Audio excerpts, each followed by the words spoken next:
સકલમાં જય દ્વારકાધીશ. હું આજે તમારી સામે લોક સાહિત્ય ને તેવી વાત લઈને આવ્યો કે જે તમને બજાર બજાવી છે. અને આપણું લોક સાહિત્ય એક સોનું હોય અને એમ કે સોનાના કાટ લાગવા માંડે, આવો જેથી ખર ખાવા માંડે અને એમ કે ગંગાજીના પાણીમાં જેથી દુર્ગંધ આવવા માંડે તેથી આપણે સાહિત્ય આપણું નહીં કરવું. ત્યાં કે કેમ કરવું આ વાત આવી આજે એવી એક વાત લઈને આવ્યો તમારી પાડી વાત.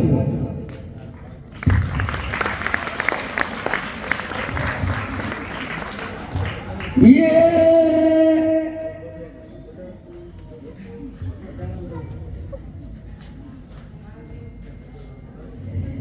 दिया जे पूछू ताने पाड़िया रे तार दलरा केरी वात रे तार रुदिया केरी वात बादल માં તો કેમ ખોરાણો સિંદૂરથી તું કેમ રંગાણો.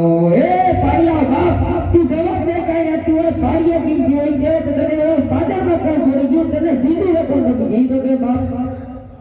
અને તેની પાડીઓ માંડીને વાત કરે કવિરાજ એ દિવાળ કરી મારા ગામના માથે ને બૂંદિયા વાગાઈ ઢોલ વાળ ચડી મારા ગામના માથે ને બૂંદિયા વાગાઈ ઢોલ કવિ જેથી બૂંદિયા વાગાઈ ઢોલ. અમર કવિ જેની મારા ગામના બાદરમાં ગાયું લેવા માટે આવ્યા અને તેથી ઘરે ઘરેથી જોવા નીકળ્યા જેથી હું નીકળો કવિરાજ તેથી હું નીકળો.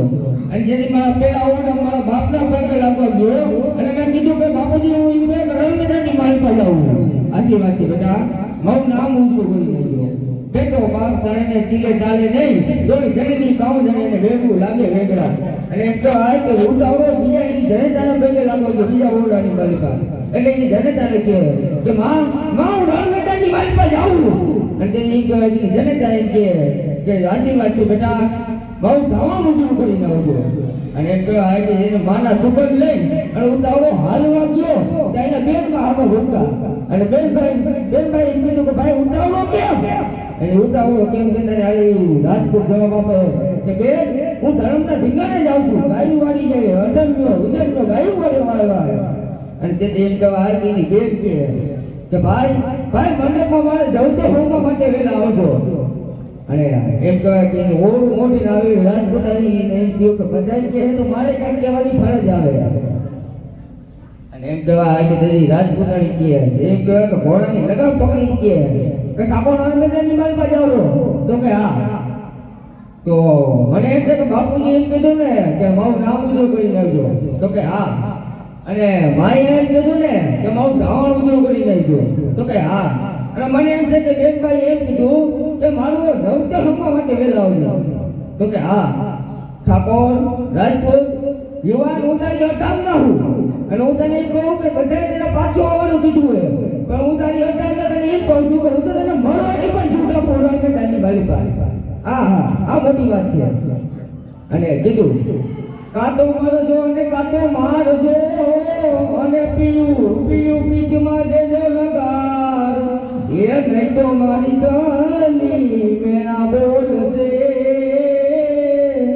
એ તું તો કાયર કેરી નાર. ઓ હવે કાય કરાના તો હા હજી એક વાત કેવી શું વાત કેવી કંચા રણ મે જાય કે ભાભી મત પ્રગાય છે એમ કહે જોડી આવે પ્રગતિ હોય મજાવ તેની મજા. ઓ હવે કાઈ ઠકરાના તો કે હા એક હજી વાત કેવી હોય કંચા રણ મે જાય કે કોઈલા ઢૂંઢો સાથ તારા આવેલી તેની સંગાતી એક તારું હૈયું એક કટારી અને એક હાથ.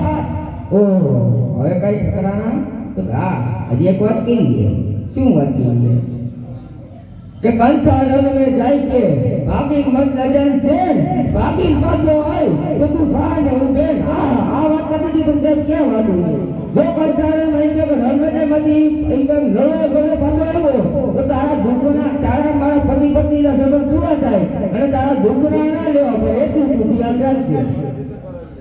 એટલી વાત વેચી જાય તો એકદમ સામ રૂવાનો થઈ ગયા રાજપૂત ને અને આપણા હાથે કહ્યું કે હવે કાંઈ ટકરાના અને ટોન ફર્યો ને રાજપૂતાણી વર્તી ગઈ. ઓહ માફ કરજો ઠાકોર, જ્યારે તમારા અમે બોલી નથી, આ થોડુંક કહેવાય ગયું. આ ચતુરાઈ છે સાહેબ, આ થોડુંક બોલાઈ ગયું.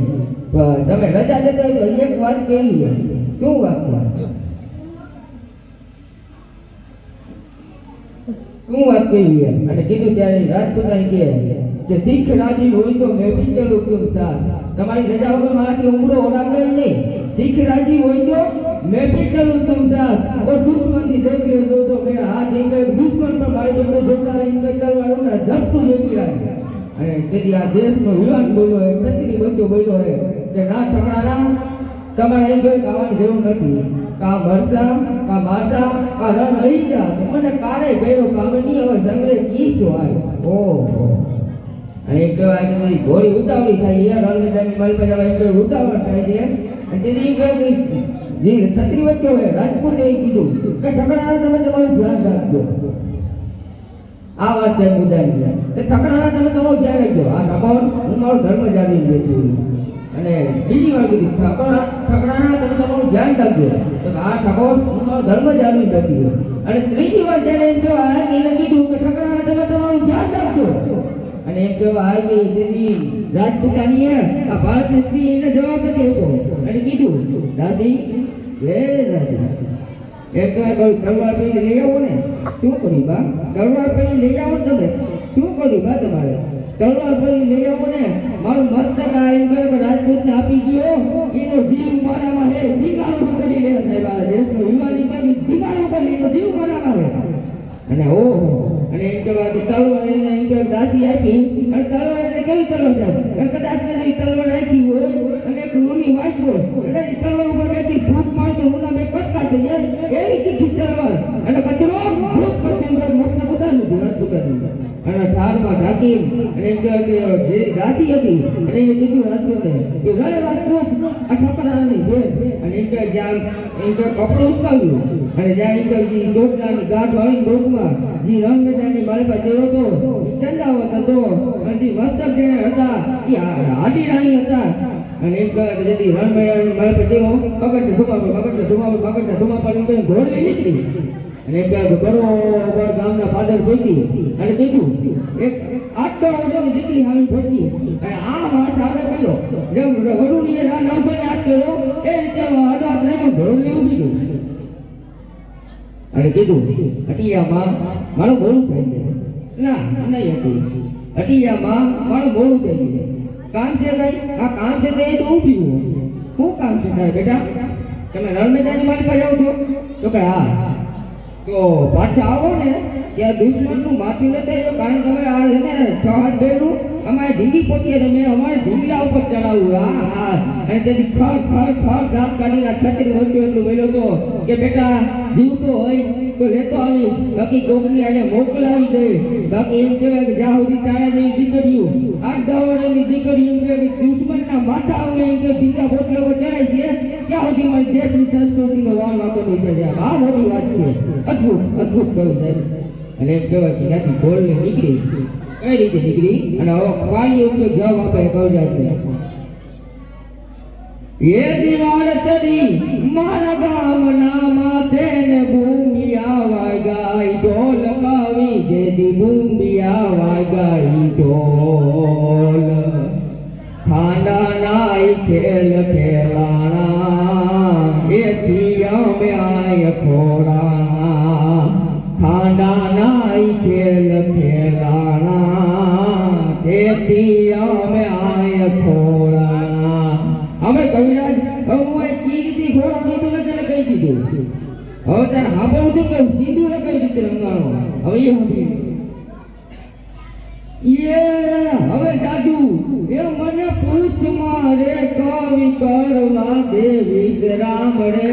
હવે કરવા દે વિશ્રામ જેના શેથી ના સિંદૂર ભૂષાણા એથી અમે આય રંગાણા. જેના શેથી ના સિંદૂર ભૂષાણા એથી અમે આય ખોણાણા. એ હવે બધું એ મને પૂછમાં કવિ